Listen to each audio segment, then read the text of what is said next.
तो मूवी की शुरुआत होती है 1994 में शेडीसाइड टाउन के एक घर से, जहां एक औरत अकेली रहती है और टीवी पर साइमन और केट की मर्डर की न्यूज देख रही थी, जो डीना के दोस्त थे। पहले पार्ट में टेबल पर एक नोट रखा होता है, वही नोट जो शेरिफ गुड ने पिछली मूवी में छोड़ा था, जिससे पता चलता है कि औरत और शेरिफ गुड दोनों शेडीसाइड में हो रही डरावनी घटनाओं के बारे में कुछ तो जानते हैं।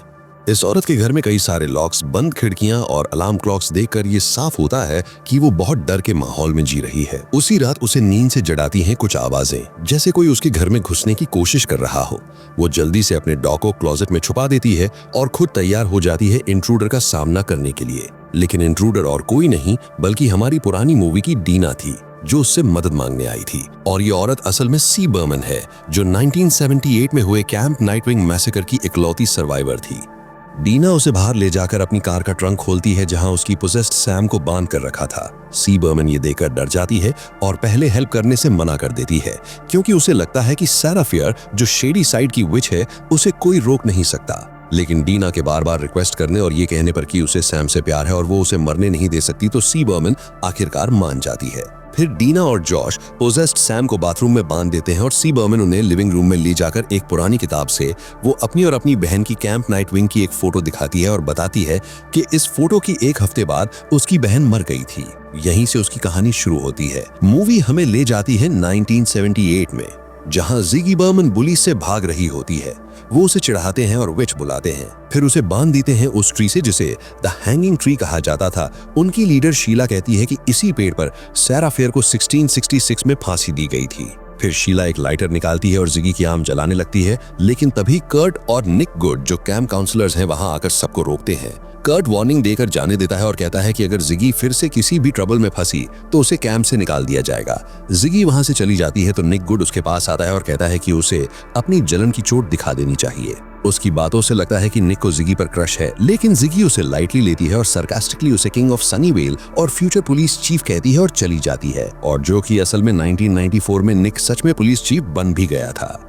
इसके बाद हम देखते हैं कैंप नाइटविंग, जहां शेडी साइडर्स और सनी वेलर्स दोनों साथ में समर कैंप एंजॉय कर रहे। सब कुछ नॉर्मल लगता है और अब रात को होने वाला था एक फन गेम, जिसे कहते हैं कलर वॉर। दूसरी तरफ जिगी की सिस्टर सिंडी बर्मन अपने बॉयफ्रेंड टॉमी के साथ कैंप का आउट हाउस साफ कर रही होती है। दोनों काउंसलर्स हैं और सिंडी को बहुत फ्रस्ट्रेशन होती है उस लाल रंग की मौत से जो साफ नहीं हो रही थी। टॉमी उसे किस करके चीयर अप करने की कोशिश करता है, लेकिन सिंडी दूर हट जाती है क्योंकि उन्हें आउट हाउस साफ करने में एलिस और आर्नी की मदद चाहिए थी, जो कहीं दिख नहीं रहे थे। फिर वो काउंसलर्स कैबिन में जाती है और देखती है कि एलिस और आर्नी अंदर इंटीमेट हो रहे थे। दोनों जंकीज हैं और उन्हें कैंप की रिस्पॉन्सिबिलिटी की कोई परवाह नहीं थी। एलिस सिंडी को पसंद नहीं करती क्योंकि कभी सिंडी ने उसकी शिकायत की थी। सिंडी उसे समझाने की कोशिश करती है, लेकिन कोई फायदा नहीं होता। गुस्से में सिंडी वहां से चली जाती है और कर्ट से मिलती है, जो उसे बताता है कि उसकी बहन जिगी फिर से किसी झगड़े में फंस गई है। जिगी अब इन्फर्मरी पहुंचती है, जहां नर्स लेन काम करती थी। वो परेशान लग रही थी, जिस पर जिगी उसका हाल पूछती है, लेकिन वो बात बदलकर जिगी की जली हुई आम पर ध्यान देती है। नर्स लेन जिगी से हमेशा नाइसली पेश आती थी और जिगी को भी उससे कंफर्ट मिलता था। लेकिन फिर अचानक नर्स लेन अपनी बेटी रूबी लेन की बात करने लगती है, जो शैड साइड की लेटेस्ट सीरियल किलर है। नर्स लेन को लगता था कि उसकी बेटी को कोई मेंटल प्रॉब्लम नहीं थी, बल्कि सारा फियर की कर्स की वजह से उसने ऐसा किया, क्योंकि रूबी कभी बहुत स्वीट लड़की हुआ करती थी और वो ऐसे अचानक से नहीं बदल सकती। तो हुआ ये कि सिंडी अचानक इन्फर्मरी में घुस जाती है और जैसे ही दोनों बहनें बाहर जाती हैं, सिंडी जिगी को डांटना शुरू कर देती है कि वो बार बार कैंप में ट्रबल क्यों क्रिएट कर रही है। इससे पता चलता है कि सिंडी और जिगी की आपस में बिल्कुल भी नहीं पड़ती। सिंडी हमेशा सही रास्ता चुनने वाली, काम और पॉजिटिव सोच वाली लड़की है, जबकि जिगी बिल्कुल ऑपोजिट है, रिबेलियस और गुस्सेल टाइप की। बाद में जब सिंडी मैस हॉल में सफाई कर रही होती है, तो वो अंदर ही अंदर एलिस और जिगी के साथ हुए झगड़े को लेकर बुरी तरह से फ्रस्ट्रेटेड थी और गुस्से में बड़बड़ाते हुए काम कर रही थी। उसका बॉयफ्रेंड टॉमी वहीं खड़ा होकर चुपचाप उसकी बात सुन रहा होता है, लेकिन सिंडी इतनी ज्यादा चिड़ी हुई थी कि स्पंज को दबाते दबाते फाड़ ही देती है। फिर वो नया स्पंज लेने स्टोर रूम जाती है और तभी उसे एहसास होता है कि कोई चुपचाप पीछे से आ रहा है। जब वो पलटकर चेक करती है तो देखती है कि नाइफ वाला ड्रॉर खुला हुआ था और उसे एक सेकंड के लिए लगता है कि शायद टॉमी कोई मजाक कर रहा होगा। लेकिन जब वो वापस मेस हॉल आती है तो देखती है टॉमी तो वहीं शांत खड़ा है और पूरे सिचुएशन से बिल्कुल बेखबर है। तभी वहाँ नर्स लेन आती है, जिसके हाथ में चाकू था और वो कुछ अजीब सी बातें बड़बड़ा रही थी कि उसने टॉमी का नाम किसी दीवार पर देखा है और आज रात वो मरेगा। टॉमी इस बात से एकदम घबरा जाता है और फिर दोनों के बीच हाथापाई हो जाती है, लेकिन आखिर में टॉमी समहाउ से पकड़कर बेहोश कर देता है और सिंडी सिर्फ खड़ी रहकर शॉक में ये सब देखती रहती है। कुछ देर बाद पैरामेडिक्स उसे स्ट्रेचर पर ले जाकर एम्बुलेंस में डाल देते हैं और पुलिस वाला टॉमी से पूछताछ करने लगता है। वहीं जिगी दूर से ये सब देख रही होती है, लेकिन तभी शीला और उसकी गैंग आकर उसे चिढ़ाते हैं कि उन्होंने उसकी कैबिन को पूरी तरह से खराब कर दिया है। जिसके बाद जिगी गुस्से में सीधा अपनी कैबिन की ओर जाती है। फिर अनाउंसमेंट होता है कि सारे कैंपस को डिनर के लिए मेस हॉल में आना है। बच्चे आपस में पूरे इंसिडेंट की बातें कर रहे होते हैं और कुछ तो ये भी बोलते हैं कि शायद सेरा फियर फिर से वापस आ चुकी है। वहीं टॉमी अभी भी सदमे में था, लेकिन सिंडी को अब भी लगता है कि ये सब किसी विच की वजह से नहीं हुआ। वो मानती है कि नर्स लेन शायद किसी ड्रग के इफेक्ट में थी। फिर कर्ट आता है और सबको अनाउंस करता है कि आज रात कलर वॉर शुरू होगा। इतना सब होने के बावजूद सारे बच्चे एक्साइटमेंट में चिल्ला उठते हैं। अब सिंडी जिगी को ढूंढते हुए आर्ट्स एंड क्राफ्ट्स कैबिन तक पहुंचती है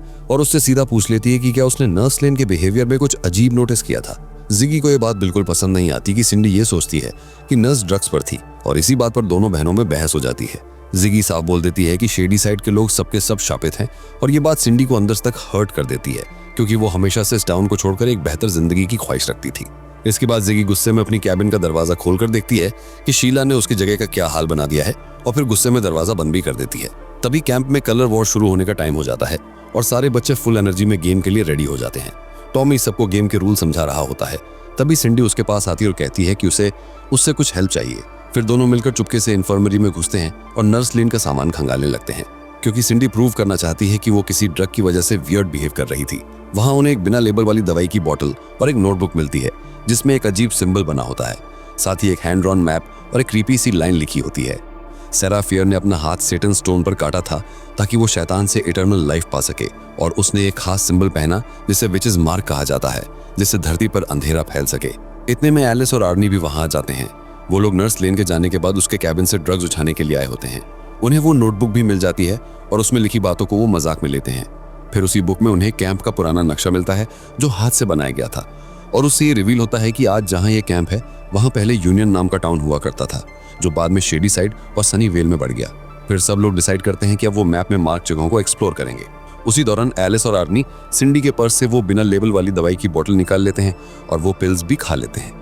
दूसरी तरफ जिगी इस वक्त अपने कमरे में बैठी शीला से बदला लेने की प्लानिंग कर रही होती है। उसका इरादा था कि वो उस पर रेड पेंट गिरा देगी, लेकिन तभी वहां निक गुड आ जाता है और कहता है कि उसके पास इससे भी ज्यादा मजेदार आइडिया है। जिगी पहले थोड़ी कंफ्यूज और अनश्योर होती है, लेकिन फिर उसकी बात मान जाती है। उधर दूसरी तरफ सिंडी, टॉमी, एलिस और आर्नी जंगल में एक्सप्लोर कर रहे होते हैं। तभी अचानक एलिस एक गहरे गड्ढे में गिर जाती है, जिससे सब घबराकर उसकी तरफ भागते हैं। वहां जाकर उन्हें पता चलता है कि नर्स लेन ने जंगल में खुदाई की थी और जो मैप पर एक्स मार्क थे वो उसी खुदाई वाली जगह के निशान हैं। फिर वो लोग वही पुरानी बुक निकाल कर पढ़ते हैं और अंदाजा लगाते हैं कि शायद नर्स लेन सेरा फियर का कटा हुआ हाथ ढूंढ रही थी ताकि उस कर्स को हमेशा के लिए खत्म किया जा सके। लेकिन जिंडी अभी भी इस पूरे कर्स वाले थ्योरी को सीरियसली नहीं लेती। तभी आर्नी एक्साइटमेंट में बोल पड़ता है कि उसने शायद विच का घर खोज निकाला है और सब लोग उस तरफ बढ़ने लगते हैं। जैसे ही वो लोग उस जगह के अंदर जाते हैं, उन्हें लगता है कि वहां हाल फिलहाल में कोई आया था। फिर जैसे जैसे वो और अंदर जाते हैं, जहां उन्हें जमीन पर वही अजीब सा सिंबल बना हुआ दिखता है और अब सब लोग ऑलमोस्ट श्योर हो जाते हैं कि यही है वो विचेस मार्क। फिर आर्नी कहता है कि जो पिल्स उसने खाए थे वो दरअसल टाइलेनॉल थे, यानी कि नर्स लेन शायद सच में किसी ड्रग इफेक्ट में नहीं थी जब उसने टॉमी पर हमला किया था।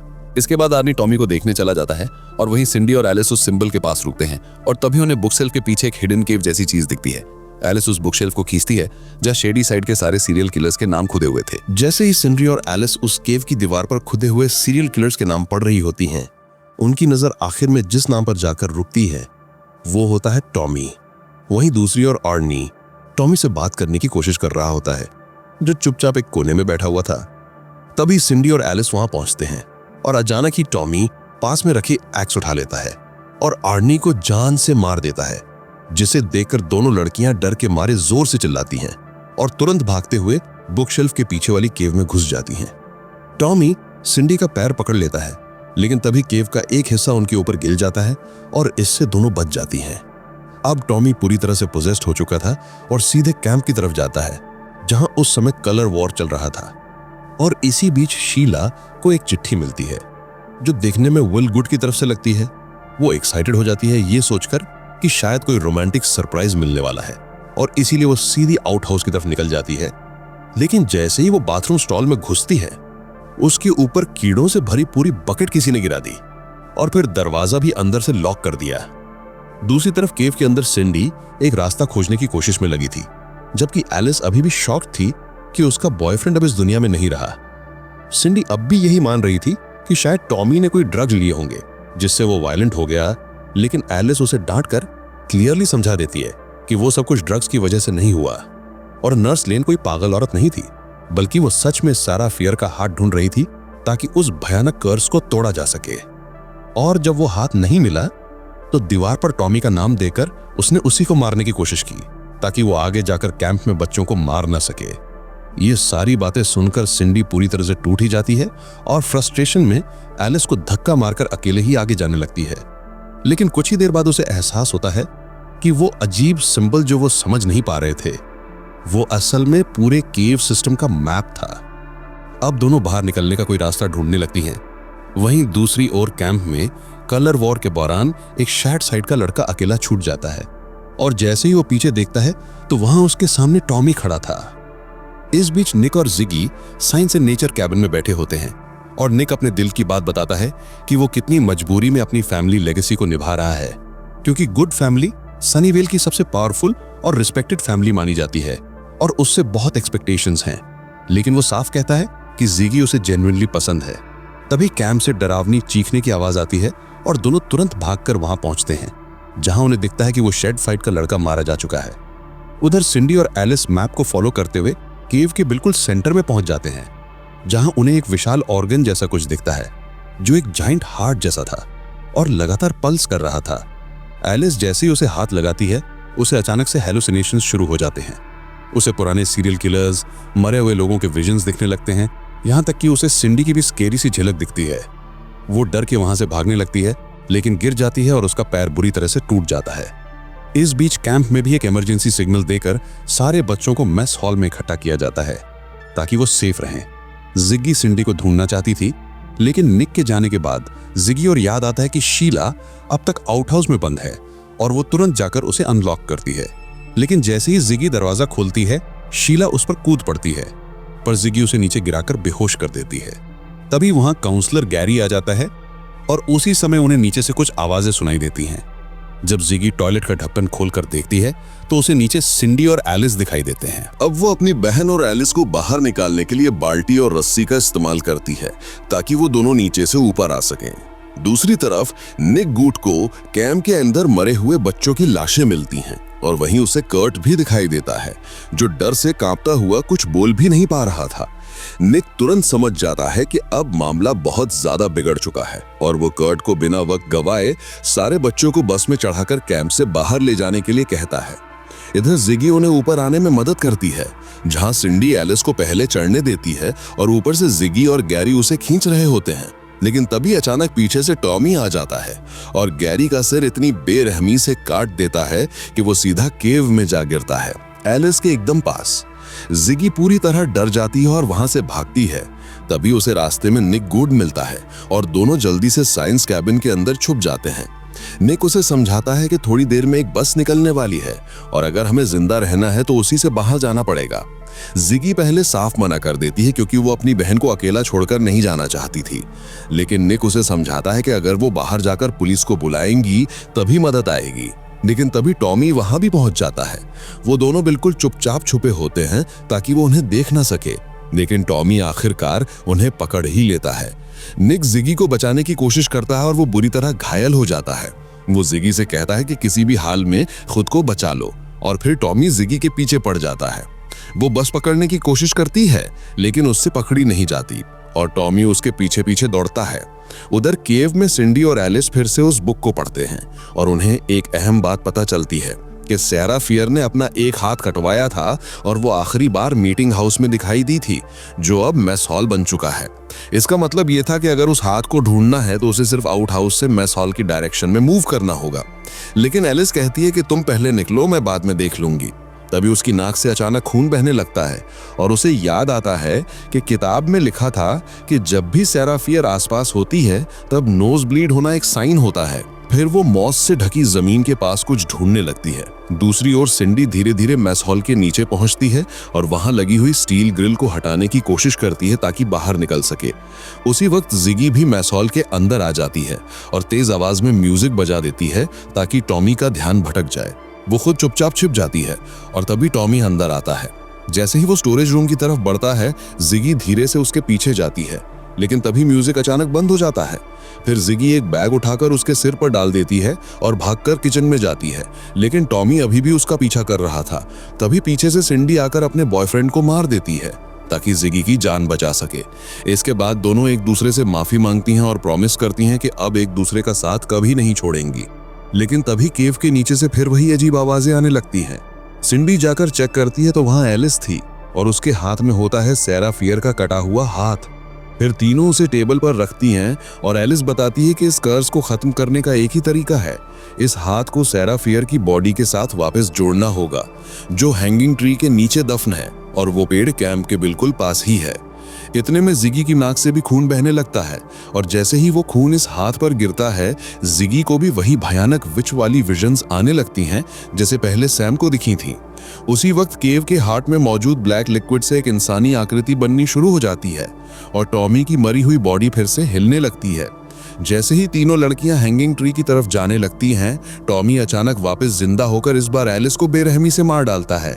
अब क्योंकि जिगी ने सेरा फियर को देख लिया है तो सारे मरे हुए किलर्स फिर से जिंदा हो जाते हैं और उनका नया टारगेट अब जिगी है। सिंडी टॉमी का सिर काट देती है, ये सोचकर कि अब शायद वो कभी वापस नहीं आएगा। लेकिन राहत ज्यादा देर टिक नहीं पाती क्योंकि उसी वक्त रूबी लेन उस होल से बाहर आ जाती है और दोनों बहनों को फिर से जान बचाकर भागना पड़ता है। वो किसी तरह दौड़ते दौड़ते हैंगिंग ट्री तक पहुंचती हैं और जमीन खोदना शुरू करती हैं, होपिंग कि उन्हें सेरा फियर की बॉडी मिल जाए। लेकिन तभी चारों तरफ से बाकी किलर्स और फिर से जिंदा हो चुका टॉमी भी उन्हें घेर लेते हैं। खुदाई करने पर उन्हें सिर्फ एक पत्थर मिलता है जिस पर लिखा होता है द विच फॉरएवर लिव्स, मतलब सेरा फियर की बॉडी यहाँ थी ही नहीं। तो सिंडी जिगी को जल्दी से भागने को कहती है और कहती है कि मैं इन्हें रोकती हूँ। लेकिन जैसे ही जिगी भागने लगती है तो एक किलर उसे पकड़ लेता है और लगातार कई बार चाकू से उस पर हमला करता है। वहीं दूसरी तरफ सिंडी को भी टॉमी बार बार एक्स से मारता है। मरने से पहले दोनों बहनें एक दूसरे को देखकर अपनी आखिरी सांसें लेती हैं। थोड़ी देर बाद निक गुड वहां पहुंचता है और फौरन जिगी को सीपीआर देता है और एम्बुलेंस में ले जाते वक्त एक बड़ा ट्विस्ट रिवील होता है कि जिगी असल में उसका निकनेम था।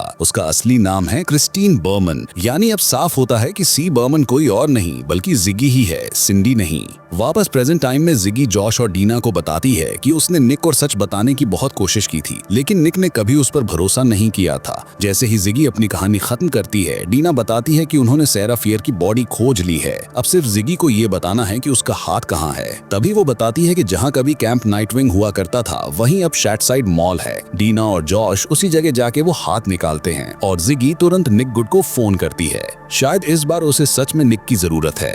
वहीं शहर के दूसरे हिस्से में डीना जॉश को गाड़ी में छोड़कर अकेले जंगल की ओर निकल पड़ती है और सेरा फियर की बॉडी के पास पहुंचती है और हाथ को उसके स्केलेटन के साथ जोड़ देती है। लेकिन जैसे ही वो ऐसा करती है, अचानक डीना खुद को 1666 में पाती है। वो पानी में अपनी रिफ्लेक्शन देखती है जहां अब वो खुद सेरा फियर की बॉडी में थी। अब नेक्स्ट पार्ट में हम सेरा फियर की कहानी को एक्सप्लोर करेंगे, जो मैं बहुत जल्द ही अपलोड करने वाली हूँ। और अगर आपको ये वीडियो पसंद आया हो तो इसे लाइक, शेयर और सब्सक्राइब जरूर कर लेना, क्योंकि अगला पार्ट और भी ज्यादा इंटरेस्टिंग होने वाला है। तो मिलते हैं अगले वीडियो में।